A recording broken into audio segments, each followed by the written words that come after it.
You WhatsApp otakus, it's your circulation और आज हम फिर से कवर करने वाले हैं वन मोर टाइम के आगे के चैप्टर। तो इसके पहले पार्ट पे इतने ज्यादा व्यूज आए ना, इसे देख के मैं एक चीज तो समझ गया, मेरी वीडियो शरीफ लोग तो नहीं देखते। बातें बहुत हो गई तो बिना किसी देरी के स्टार्ट करते इस तोड़ू वीडियो को। मांगा स्टार्ट करने से पहले ये छोटा सा रिकैप। ये है चाय जो अपने बचपन के दोस्त गिहोन के घर रहने आई थी। वो उसके घर में नहा रही होती है और पता नहीं तभी कोई बाथरूम में आ जाता है और आकर ही पूछता है कि अबे तू है कौन तू। अब चाय जवाब देने के बदले उल्टा उस आदमी से पूछती है कि है कौन तू। उसके बाद वो आदमी कहता है कि मैं तेरा बाप हूँ, आई मीन टू से मैं इस घर का मालिक हूँ। अब हमें चाय का एक फ्लैशबैक दिखाया जाता है जब वो और गिहोन एक पार्टी में गए थे और पता नहीं ये पार्टी कैसी थी जिसमें बंदे बंदियां पार्टी करने के सिवाय सब कुछ कर रहे थे और ये हरामी गिहोन इसे भी देख रहा है। अब हम प्रेजेंट में आते हैं जहां हम देखते हैं कि चाय उससे पूछती है कि क्या वो गिहोन को जानता है और वो बंदा कहता है कि ऑब्वियसली मैं उसे जानता हूँ, मैं उसका बड़ा भाई जो हूँ। एग्जैक्ट सेम रिएक्शन मेरा चाय की तरह होता है कि है ये दोनों भाई कैसे हैं, क्योंकि इन दोनों ही भाइयों की पर्सनैलिटी एक दूसरे से काफी ज्यादा डिफरेंट है। अब वो दोनों बाथरूम से बाहर आते हैं और फिर वो बंदा चाय से पूछता है क्या तुम मेरे भाई की गर्लफ्रेंड हो और क्या तुम जानती हो मेरा भाई कहाँ गया है। उसके बाद चाय उसे बताती है कि नहीं मैं नहीं जानती और उसके बाद वो बंदा उससे उसकी एज या फिर ऐसी नाम वगैरह सब पूछता है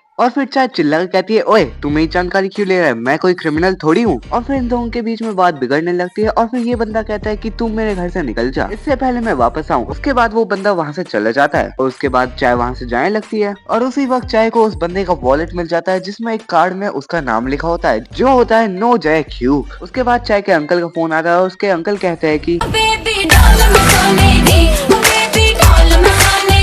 अब सीन शिफ्ट होता है और हमें नो को दिखाया जाता है जो अपनी गाड़ी में बैठ के कहीं जा रहा होता है। तभी उसके असिस्टेंट का फोन आता है और वो कहता है कि सर जी मुझे गिहोन की लवर का नाम पता चल चुका है। उसके बाद नो कहता है कि मैं उससे अभी मिल के आया हूँ, उसका नाम चाय है जो 26 साल की है। उसके बाद उसका असिस्टेंट कहता है कि अबे के सस्ते पीकी ब्लाइंडर, क्योंकि वो चाय नहीं ली नाम की कोई लड़की है जो 30 साल की है। अब सीन शिफ्ट होता है और हमें चाय को दिखाया जाता है जो घर छोड़ के जा रही होती है। तभी उसके अंकल का फोन आता है और वो कहते हैं कि तुम्हारे बाप की तबीयत खराब हो चुकी है, तुम जल्दी से जल्दी यहाँ पहुँचो। अब वो जा रही होती है लेकिन उसे पता चलता है कि उसके पास तो पैसे ही नहीं है। तभी चाय नो के वॉलेट में से पैसे निकाल लेती है। वो नो को फोन करती है, वो उठाता नहीं है तो इसलिए वो एक स्टिकी नोट रख के वहाँ से चली जाती है। अब नो वापस आता है घर और वो देखता है कि चाय यहाँ से जा चुकी है और उसके वॉलेट में से काफी पैसे गायब है। अब हमें 15 दिन बाद का सीन दिखाया जाता है जहाँ नो अपने ऑफिस में काम कर रहा होता है और तभी उसकी मॉम उसके ऑफिस में आके कहती है कि क्या तुम्हें पता है कि तुम्हारे भाई कहाँ है, क्या तुम्हें उसकी खबर है। और ऐसे ही उनके बीच में लड़ाई होती है और वो वहाँ से चली जाती है। अब जब नो अपने ऑफिस में घूम रहा होता है उसे चाय मिलती है। उसके बाद चाय नो से पूछती है कि क्या तुम्हें मैं याद हूँ। फिर नो कहता है कि तुमने मेरे पैसे चुराए थे, मेरे पैसे मुझे वापस दो। और चाय उसे पैसे वापस देती है लेकिन ये हरामी ये कह के मना कर देता है कि मेरा इंटरेस्ट दो मुझे, मैं तुम्हें एक्स्ट्रा पैसे दिए, मुझे उसके और एक्स्ट्रा पैसे दो। फिर चाय उससे दुगना अमाउंट उसे देती है और फिर वहाँ से चली जाती है। उसका असिस्टेंट सोच होता है मैंने इसे कहीं तो देखा है। तभी उसके असिस्टेंट को याद आता है कि जियोन ने उससे कहा था कि वो हॉस्पिटल जाके किसी लड़की से मिले जो कोरिया से है, जो अपने बाप के ऑपरेशन के लिए उसे देखना है। वहाँ हमें चाय का एक पास सीन दिखाया जाता है जहाँ उसे एक जॉब मिल जाती है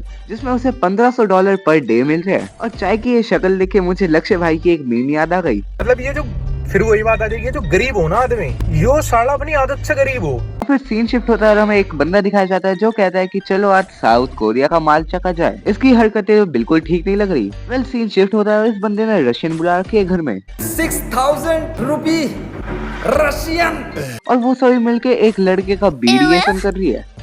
आगे के मांगा चैप्टर और भी खतरनाक होने वाले हैं, देखते हैं स्टोरी में क्या क्या होगा। मैं भी इसके लिए एक्साइटेड हूँ। तब तक के लिए और हाँ, लाइक सब्सक्राइब करना बिल्कुल मत भूलना।